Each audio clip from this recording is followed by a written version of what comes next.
Hello के drama tribes, ये video इस के ड्रामा की सेकंड पार्ट है। पहले पार्ट के लिंक आपको डिस्क्रिप्शन बॉक्स में मिल जाएंगी। अगर आप भी मेरी तरह कोरियन ड्रामा के शौकीन हैं और हर रोज एक कहानी देखना चाहते हैं तो इस चैनल को सब्सक्राइब जरूर करें। और ये कहानी पसंद आ रही हो तो आगे बढ़ने से पहले जल्दी से इस वीडियो को एक लाइक दे। तो चलिए आगे की कहानी सुनते हैं। सोहा अभी तक खुद को संभाल भी नहीं पा रहा था। वो जब भी अपनी आंखें बंद करता उसे जियोम नजर आ रही थी। वो अपना ये दर्द अपने दोस्त और सेक्रेटरी दोआन के सामने रखता है। शायद वो जियोम को पसंद करने लगा है, क्योंकि जब भी वो उसे देखता है उसे जोआन नजर आती और ये चीज उसे उसकी तरफ आकर्षित कर रही है। वहीं अपने आपसी मतभेद को सोहा से दूर करने के लिए जोआन सेक्रेटरी दोआन से उसकी मीटिंग करवाने की गुजारिश करती है, जिस पर वो नजदीकी बीच पर मिलने का फैसला करते हैं। जोआन अपने साथ जियोम को भी वहाँ ले चलती है, जहाँ पर हम जियोम और सोहा को एक साथ देखते हैं।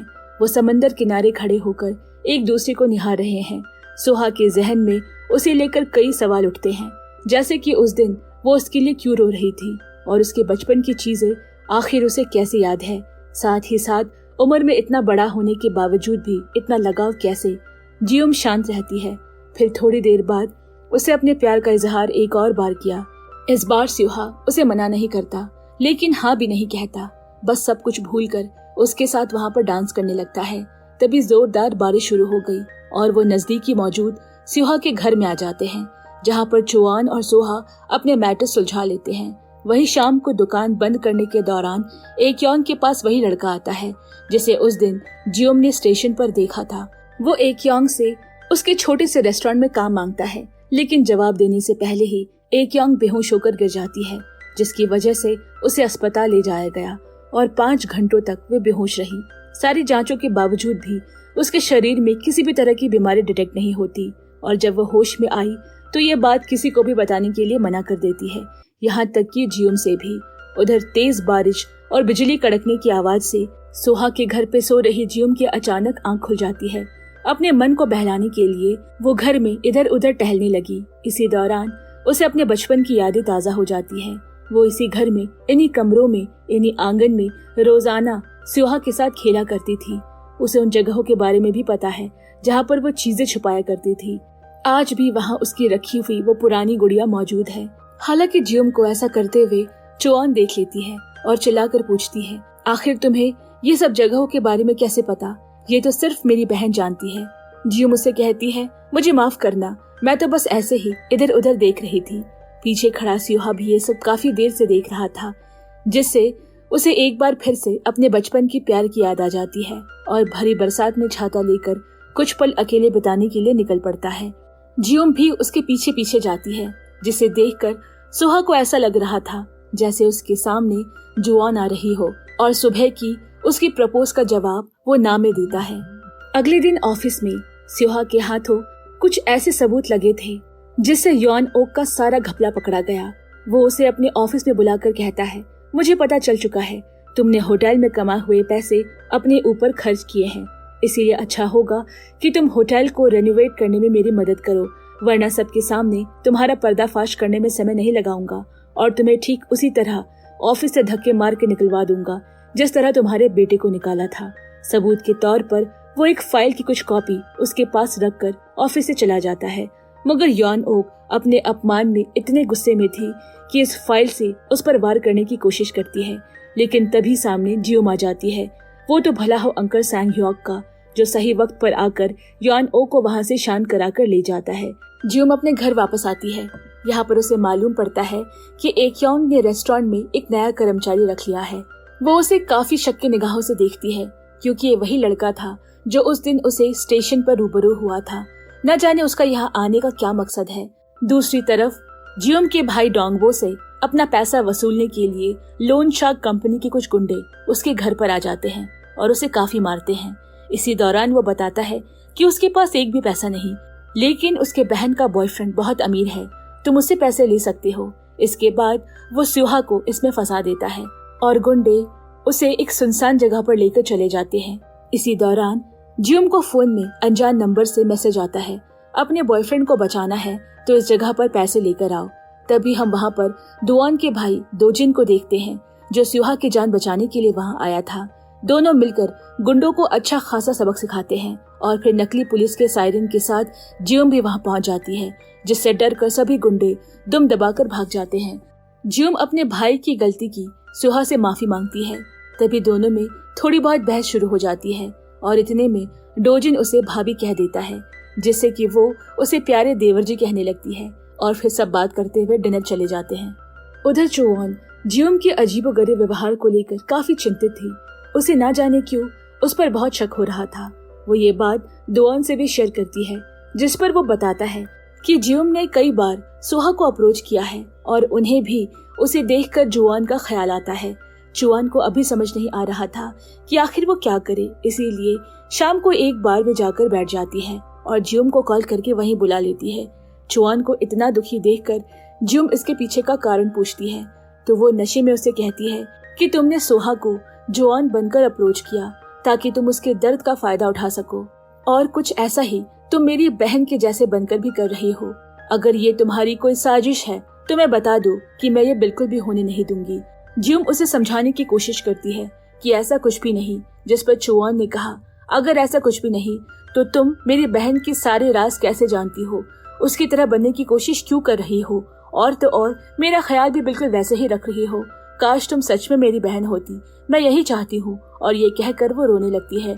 जियोम से उसका रोना देखा न गया और वो उसे सच बता देती है। पुनर्जन्म की बात चुआन को पहले तो बेतुकी लगती है और वो झूठ समझती है, लेकिन जब उसे बताती है कि तुम्हारे पूरे शरीर में 3 जगह तिल है, एक गर्दन पे, दूसरा कंधे पर और एक पीठ पर, ये सुनकर चुआन हक्का बक्का रह गई। वो उसे ये भी बताती है कि मैं कई बार तुम्हें देखने के लिए घर आई, लेकिन ये सच्चाई बताने की हिम्मत नहीं जुटा पाई। इसके बाद वो घर जाकर एक्योंग को ये सारी बातें बताती है।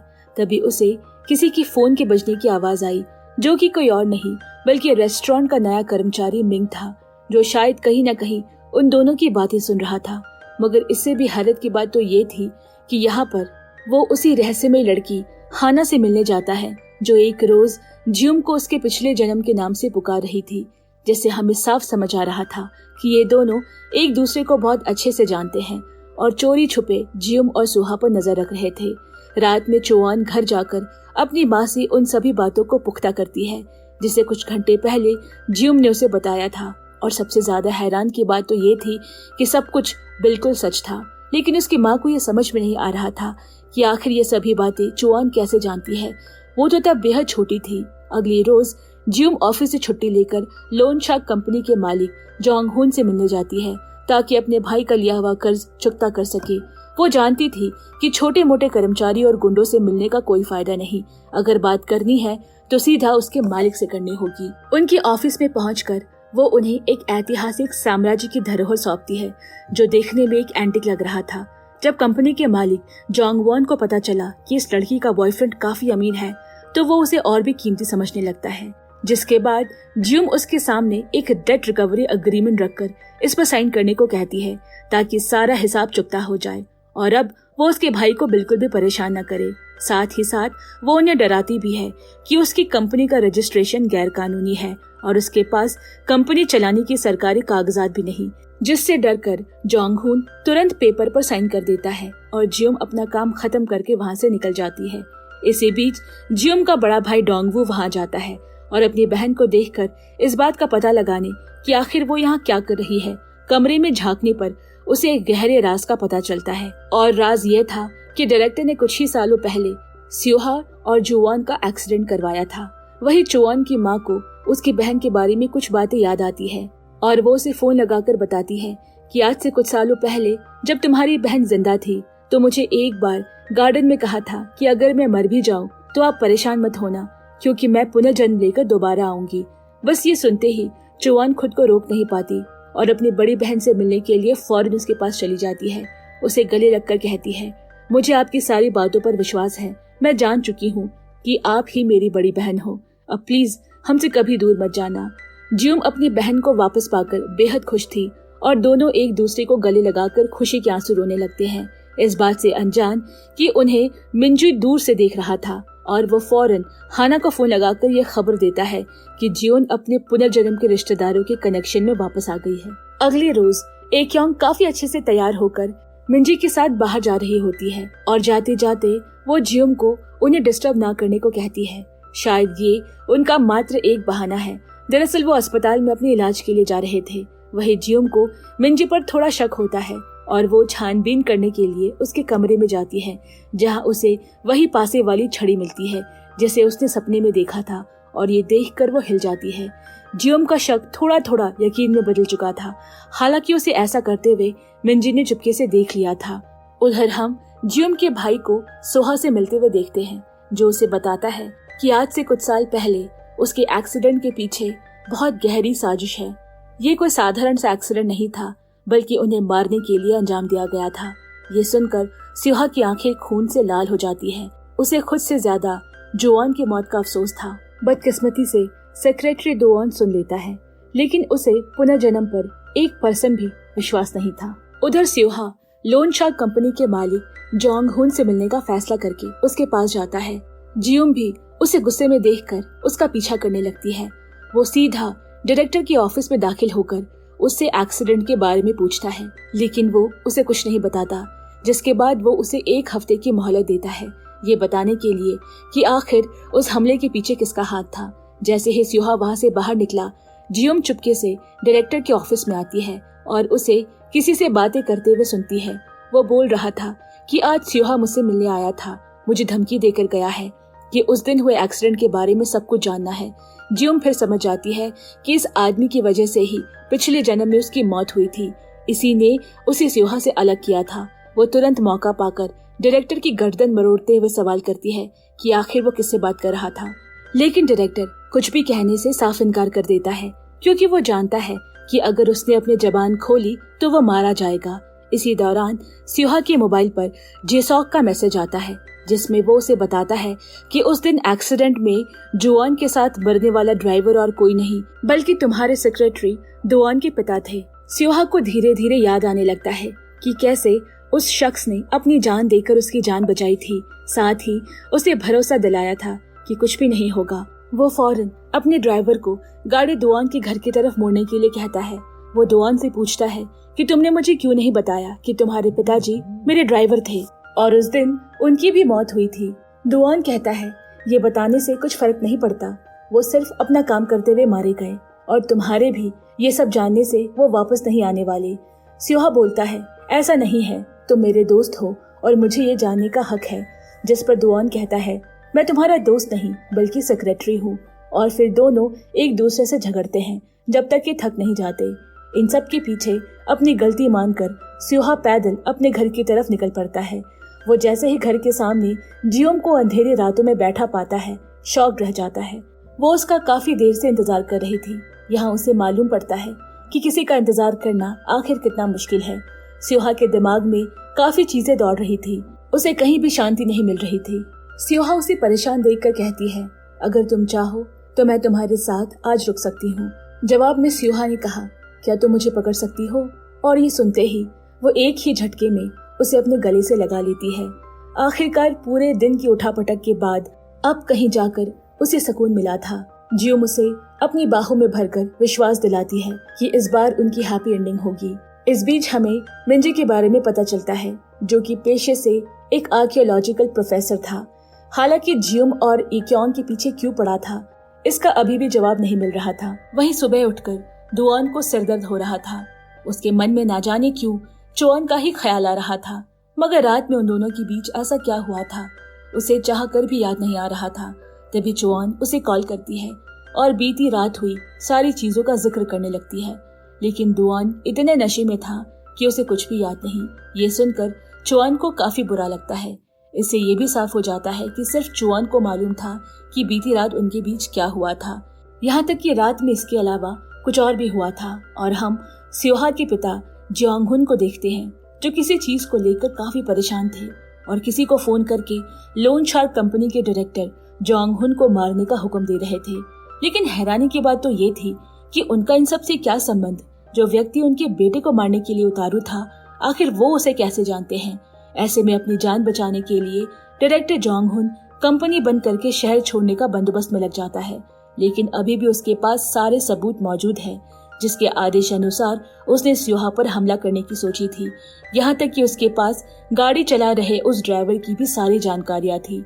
आज की रात स्योहा फैमिली डिनर में इनवाइटेड था, जहाँ पर उसके परिवार के सभी लोग एक साथ थे, मगर हर कोई डिनर टेबल पर एक दूसरे का मजाक उड़ाने में व्यस्त था और स्योहा को इन सब में जरा सी भी दिलचस्पी नहीं थी। इसीलिए वह उठकर जाने लगता है।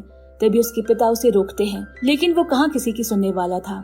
इससे पहले कि वो घर के बाहर जाता, उसे डायरेक्टर जोंग हुन का कॉल आता है और वो उसे बताता है कि मैं अपनी जिंदगी और मौत को दांव पर लगाकर तुम्हें सच बताने का फैसला किया है, लेकिन उससे पहले तुम्हें पूरे पैसे का बंदोबस्त करना होगा। अभी के लिए बस तुम इतना जान लो कि हत्यारा MI ग्रुप का ही है और वो तुम्हारे बहुत करीब है। ये सुनकर सोहा अंदर से टूट जाता है और सीधा जाकर घर के स्विमिंग पूल में जोर जोर से तैरने लगता है। वहीं आज जियोम ने बहन चुआन को अपने घर डिनर पर बुलाया था, जहां पर उसका साथ एक्योंग दे रही थी। वो चुआंग को एक्योंग से मिलवाते हुए बताती है कि पिछले एक जन्म में ये मेरी भतीजी हुआ करती थी। और फिर सभी साथ में कॉफी एंजॉय करते हैं और तो और मिंजी उनकी एक फोटो भी क्लिक करता है। ज्यादा नशे में होने की वजह से चुआन ने सेक्रेटरी डोन को पिक करने के लिए बुलाया था और उसे कहती है कि बीती रात मैंने तुम्हें घर छोड़ा था और आज तुम मुझे घर तक छोड़ोगे। इतने में दोआन का फोन बजता है। ये कॉल सोहा की थी। उधर सोहा रास्ते पर अकेले बिना ठंड की परवाह करते हुए चला जा रहा था। तब उसके सामने एक गाड़ी आती है, जिसमें से जियोम एक टावल लेकर निकलती है और उसे उड़ा देती है। जियोम बिना कुछ सोचे समझे उसे किस करने लगी। वो इतने सदमे में था कि खुद नहीं पता कि वो क्या कर रहा है और फिर कुछ ही सेकंड के बाद पीछे हट जाता है, लेकिन जियोम उसे दोबारा अपनी बाहों में जकड़ लेती है। फिर दोनों कई मिनट तक एक दूसरे को किस करते हैं। इसके साथ ही दोनों अपने रिश्ते की पहली सीढ़ी चढ़ जाते हैं। वो उसे घर लेकर जाती है, उसके लिए खाना बनाती है, जिसे खाकर सोहा को एक बार फिर जॉन वू की याद आ जाती है, क्योंकि उसके हाथों में भी बिल्कुल वैसा ही जादू था। वहीं दूसरी तरफ दोआन चुआन को घर छोड़ने के लिए पैदल ले जा रहा था। तभी वो उसे किस करने की कोशिश करती है, मगर उसके कंधों पर ही सो जाती है। अब यहाँ सेक्रेटरी दोआन को बीती रात का हल्का हल्का सा ख्याल आता है कि आखिर कैसे वो भी चुआन को पकड़कर सो गया था। घर पर जियोम और सोहा साथ अकेले कुछ प्यार भरे वक्त गुजार रहे थे। तभी वो देखती है कि उसके फोन पर उसके भाई डोंगवू का कॉल आ रहा है। हैरत की बात तो ये थी कि ये फोन उसके लिए नहीं बल्कि स्योहा के लिए था, जिस पर जियोम को काफी शक होता है और वो अपने भाई से मिलने पहुंच जाती है, जहां उसे मालूम पड़ा कि उसने सोहा को बता दिया है कि आखिर उसके एक्सीडेंट के पीछे किसका हाथ था। वहीं एक्योंग की हालत धीरे धीरे नाजुक होती जा रही थी। बीमारी पूरे शरीर को अपने कब्जे में कर रही थी और मिंजी चुपचाप उसे पेन किलर दे रहा था ताकि जियोम को इसके बारे में पता न चले। जियोम भी मिंजी से सतर्क रहती थी, उसे ज्यादा बात नहीं करती, क्योंकि कहीं न कहीं उसे न जाने उसके इरादे नेक नहीं लग रहे थे। लेकिन मिंजी को मालूम चल चुका था कि उसके पास रखे छड़ी के बारे में जियोम को पहले से पता चल गया है। इसीलिए वो बिना कुछ भी छुपाए उसे पूछ बैठता है कि आखिर उसने अपने पिछले जन्म की सारी चीजें कहाँ तक याद है। ये सुनकर जियोम दंग रह जाती है, जिस पर मिंजी बताता है कि वो भी उसी की तरह अपने पिछले जन्म की सारी बातें याद रख सकता है। ये उसका 23वां जन्म है और वो उसे पासे वाली छड़ी देकर बताता है कि इस जादुई छड़ी के सहारे वो अपने बीते जन्मों की सारी बातें याद कर सकती है। ऐसे में जैसे ही जियोम छड़ी को छूती है, उसके पहले जन्म की सारी यादें तरोताजा होने लगती है, जिससे वो इतना डर जाती है कि एक ही झटके में उसे छोड़ देती है। इसी दौरान स्योहा के पिता जियोम को मालूम पड़ता है कि उसका बेटा कुछ सालों पहले हुए एक्सीडेंट के बारे में जानकारियां इकट्ठा कर रहा है।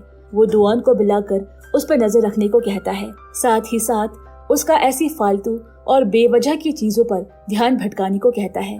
मगर दोआन अच्छे से जानता है कि स्योहा जो कर रहा है वो सही कर रहा है, क्योंकि उसके पिता की मौत फालतू नहीं हो सकती। वहीं आज घर पर स्योहा के अंकल सैंग ह्योक उसे सरप्राइज देने के लिए पहुंच जाते हैं और उसके खाने के लिए काफी कुछ लेकर आए थे। उसे अच्छा लग रहा था और वो अपने भांजे से बेइंतहा प्यार करते हैं।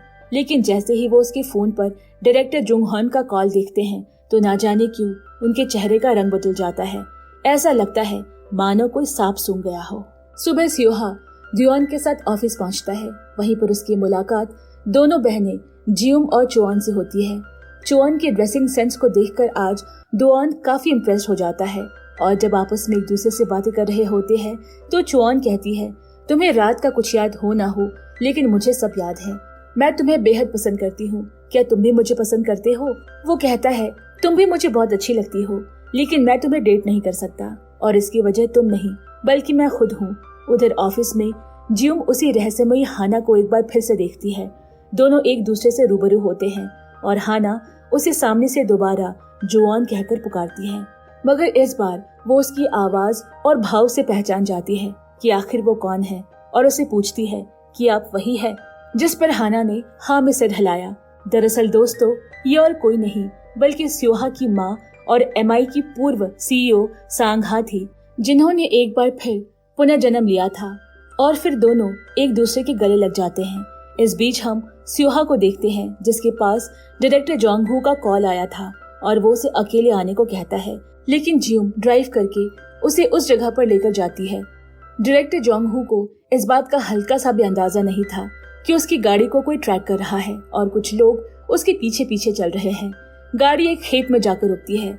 स्योहा जियोंग को वहीं रुकने को कहता है और खुद आगे जाने लगता है, लेकिन जैसे ही वो आगे जाता है, ना जाने क्यों जियोंग को महसूस होने लगा कि ये दृश्य उसने पहले भी देखा है, या शायद उसके पहले जन्म का दृश्य है, जहाँ पर एक योद्धा अपने धारधारी तलवार के साथ उससे दूर जा रहा था। जियोंग वैसे तो स्योहा की हर बात मानती थी, लेकिन आज खुद को रोक नहीं पाई और उसके पीछे पीछे चल दी। उधर जियोंग खेतों को पार करके एक खंडहर में पहुंचता है और अपने सामने एक लाश देखता है, जो कि और कोई नहीं बल्कि वही शख्स था जिससे वो मिलने आया था, यानी कि डायरेक्टर जोंग-हू। तभी कुछ लोग अचानक से स्योहा पर हमला करने लगते हैं। वो एक को तो खुद संभाल लेता, लेकिन अचानक एक आदमी उसके सर पर वार करता है, जिससे स्योहा बेहोश होकर वहीं गिर जाता है और सभी वहां से भाग जाते हैं। कुछ ही देर में वहां पर जियोंग भी आ जाती है। उसे सामने एक लाश नजर आती है। उसे लगता है कहीं उसका प्यार तो नहीं, लेकिन जैसे ही वो उसे देखने के लिए जाती है, एक हाथ उसकी आंखों के सामने आ जाता है, और ये हाथ किसी और का नहीं बल्कि स्योहा का था। कुछ ही समय में पुलिस पूरी बिल्डिंग को घेर लेती है और यही हमें थोड़ी दूर पर खड़े डायरेक्टर जोंग-हू के आदमी को देखते हैं, जिसके हाथ में सारे सबूत हैं। वो काफी डरा हुआ है और ये भी जान चुका है कि उसकी जान भी खतरे में है। शाम को स्योहा के पिता जियोंग को मिलने के लिए अपने घर बुलाते हैं और जियोंग को अपना मुंह बंद रखने के लिए कुछ पैसे देने की कोशिश करते हैं, मगर ईमान की पक्की जियोंग ने उनसे कहा कि आपके बेटे के ऊपर दूसरी बार जानलेवा हमला हुआ है। आपको उन लोगों को पकड़वाना चाहिए, ना कि इस तरह उनका साथ देना चाहिए। कैसे पिता है आप? आपको शर्म नहीं आती? जोंग-हू कहता है, मुझे मत बताओ कि क्या करना है और क्या नहीं। मैं जो कुछ कर रहा हूँ अपने बेटे की हिफाजत के लिए ही कर रहा हूँ। उधर घर में एक योंग मिंजी को अपने बेटे की तरह दुलार कर रही थी, अपने हाथों से खाना खिला रही थी। तभी जियोंग वहाँ पहुँचती है। उसने आज एक योंग के लिए शानदार ब्लेजर गिफ्ट के तौर पे लाया है। वो मिंजी से कुछ जरूरी बात करने के लिए उसे बाहर बुलाती है और कहती है आज उसने एक अनोखा दृश्य अपनी आंखों के सामने देखा, जो कि उसे उसके पहले जन्म की किसी कड़ी से जोड़ता है, और जो शख्स उसके सामने जा रहा था वो शायद इस जन्म में उसके लिए बहुत खास है। फिर वो उसे पूछती है कि कहीं तुम यहाँ किसी मकसद से तो नहीं आए? तुम कहीं मेरे पुराने जन्म के प्रेमी तो नहीं? मिंजी हल्का सा मुस्कुराते हुए कहता है, क्यों न तुम दोबारा उस छड़ी को पकड़कर खुद ही कुछ याद करने की कोशिश करो।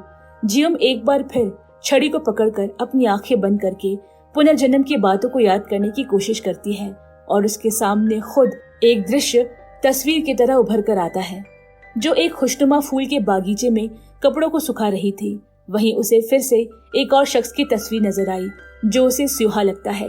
वहीं पर कुछ बच्चे एक साथ खेल रहे थे।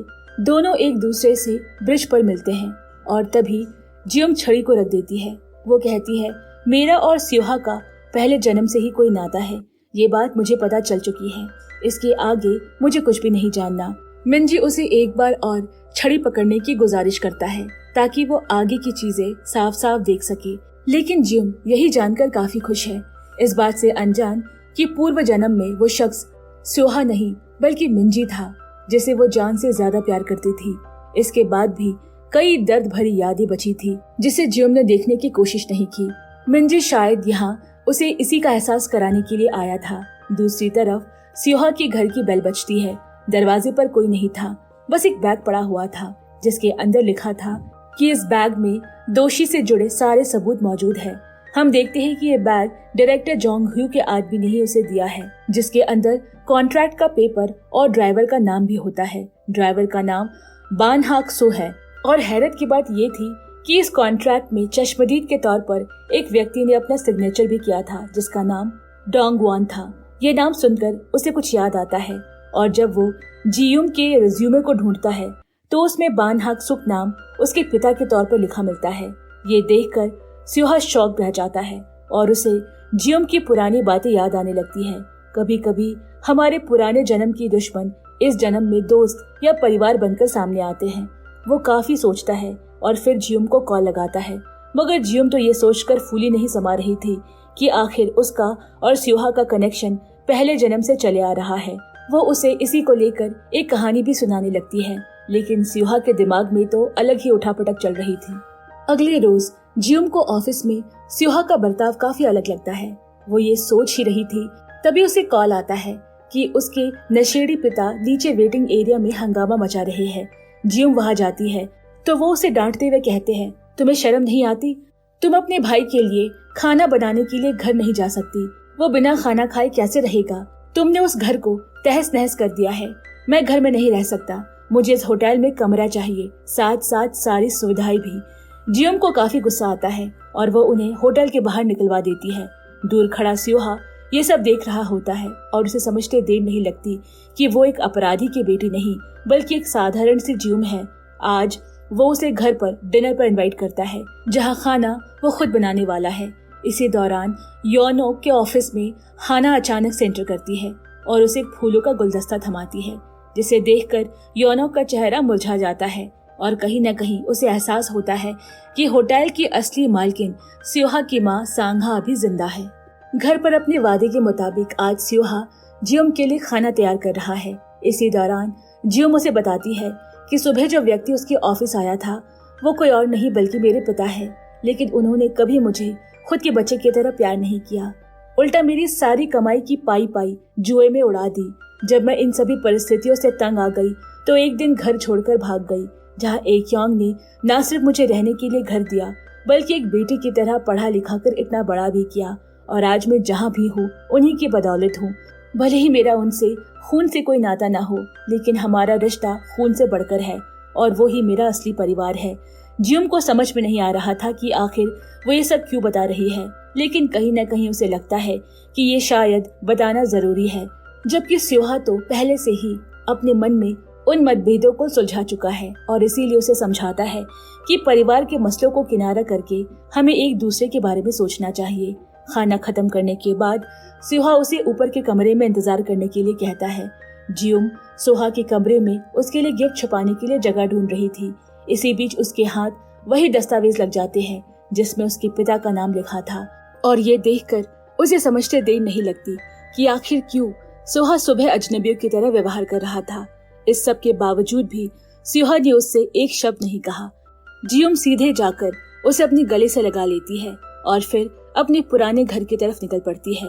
अपनी बहन का रुद्र रूप देखकर उसके भाई को एहसास हो जाता है कि जरूर कुछ न कुछ बुरा हुआ है, इसीलिए वो शांत रहकर कमरे से बाहर चला जाता है। अंदर जियुम के पिता के सामने चल रहे टीवी को पहले बंद करती है और फिर उनके सामने आंखों से आंखें मिलाते हुए पूछती है, क्या उसने कभी जीवन में किसी को मारा है? पिता कहता है वो बस एक एक्सीडेंट था, जो कि एक तरह का एक्स्ट्रा वर्क था अपने परिवार को चलाने के लिए। बस ये सुनते ही जियुम का खून खौल जाता है। वो समझ जाती है कि उसके पिता कोई इंसान नहीं बल्कि हैवान है, जो अपने काम के साथ साथ लोगों का खून भी करता है। वो उससे कहती है, ये हमारी आखिरी मुलाकात है, इसके बाद तुम कभी मुझे अपना मुंह मत दिखाना, वही सही रहेगा, वरना मैं भूल जाऊंगी कि तुम मेरे पिता थे। उसके पिता अपनी सफाई देते हैं, लेकिन तब तक जियुम वहाँ से निकल चुकी थी और हमें दिखाया जाता है कि दरअसल उस दिन गलती से बांग हाक सुक की गाड़ी का ब्रेक फेल हो गया था, जिसकी वजह से ना चाहकर भी वो एक बेहद खतरनाक एक्सीडेंट साबित हुआ। उसने गाड़ी से उतरकर 2 बच्चों और ड्राइवर को मृत हालत में देखा तो घबरा गया और बिना पुलिस को खबर किए वहाँ से भाग गया। उधर घर में स्योहा जियुम से जुड़े उसके सारे दस्तावेज जला रहा था ताकि किसी को पता न चले कि उसके पिता आखिर कौन है। वो बस उसे बचाना चाहता था। इन्हीं सबूतों में एक टेप रिकॉर्डर भी था जिसमें एक्सीडेंट के कुछ देर पहले के दृश्य कैद थे। इसी बीच सांघा यानी हाना जियोन से मिलती है ताकि दोनों पता लगा सके कि आखिर अपराधी को उनके कत्ल का कॉन्ट्रैक्ट किसने दिया। हाना को सबसे ज्यादा शक यॉन ओक पर था क्योंकि इनमें सबसे ज्यादा फायदा उसी का होता था, लेकिन फिर भी एक अंतिम कंफर्मेशन जरूरी था ताकि उसको उसके किए की सजा दी जा सके। अब आगे क्या होता है? क्या सच में असली गुनाहगार यॉन होक थी या फिर इसके पीछे किसी और का हाथ है? ये आपको हमारे अगले पार्ट में पता चलेगा, जिसकी नोटिफिकेशन पाने के लिए आप पक्के से हमारे चैनल को सब्सक्राइब करें, क्योंकि हम हर रोज एक नए कोरियन ड्रामा की कहानी लेकर आपके सामने पेश होते हैं।